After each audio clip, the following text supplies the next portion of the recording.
So instead of praying for my path, I can't wait to go on his.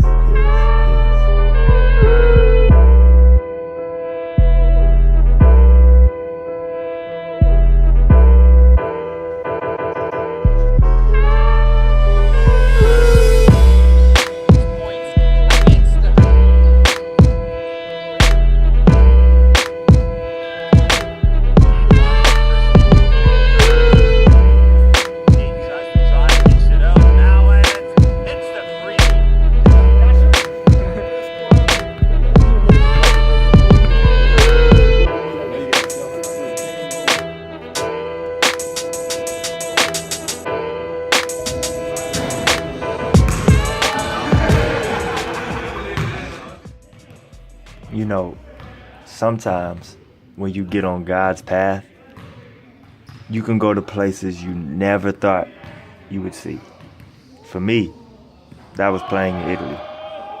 And sometimes the best thing to happen to you is to not have what you wanted to happen.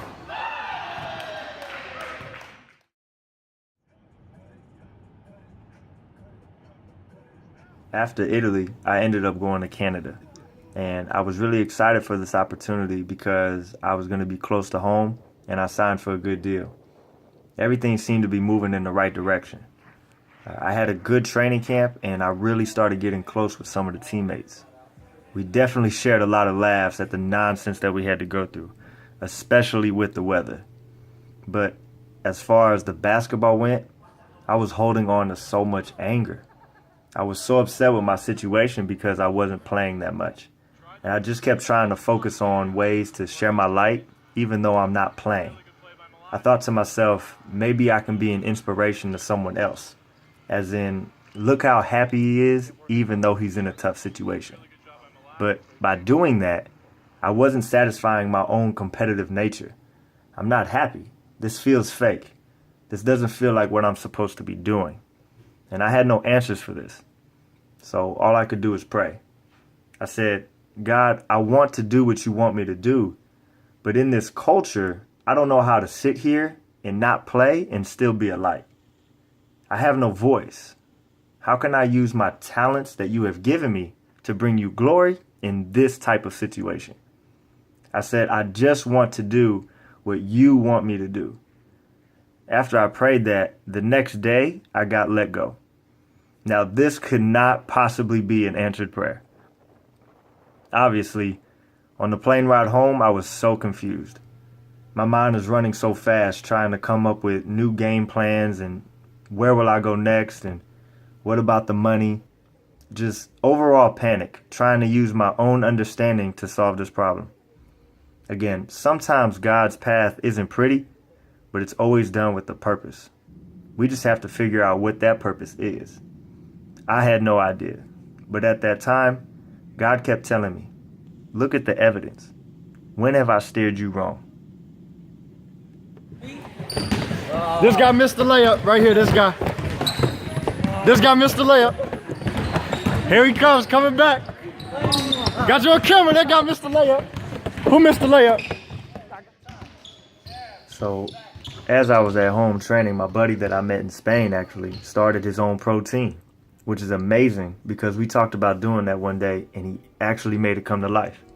It was a perfect opportunity for me to still play for one, but also to be able to train the guys as well.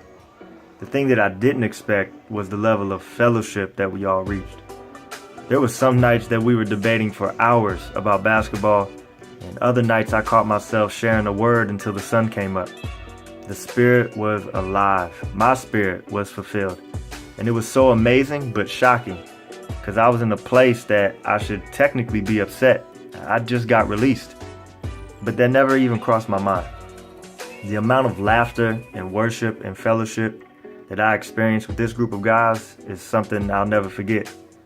The best part is I was in a position to coach and train, not really focusing on playing. When I prayed to God that I want to do what you want me to do, he immediately removed me from where he didn't want me. And he gave me a glimpse of what my calling is. Instead of me trying to be a light within a culture, He put me in a position to create the culture. And that's when I realized I could touch more lives being a coach than I could being a player. Now, it's definitely hard for me to not play, and I'll always battle all my clients one-on-one. I'll never stop competing. But I never realized how much joy I had helping others and teaching others. This whole time I have prayed to get on God's path, but He knew I wasn't ready to stop playing. He knew I needed Italy and other experiences as a player to really coach the way He wants me to coach. He knew it wasn't time to actually answer that prayer. But through Canada, I became ready. I became frustrated to the point I'm lashing out like, I want to do what you want. And then immediately shows me what my true calling is.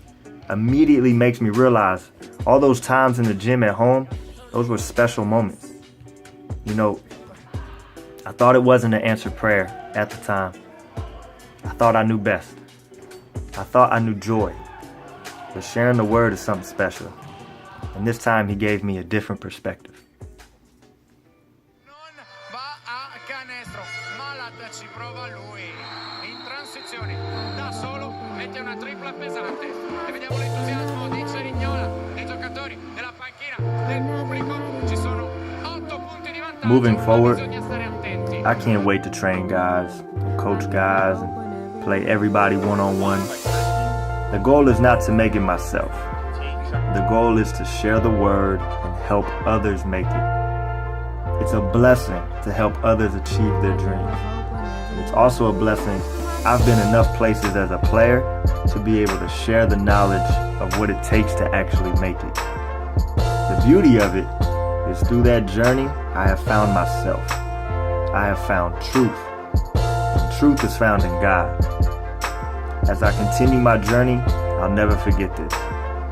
For I know the plans I have for you, declares the Lord. Plans to prosper you and not to harm you. Plans to give you hope and a future.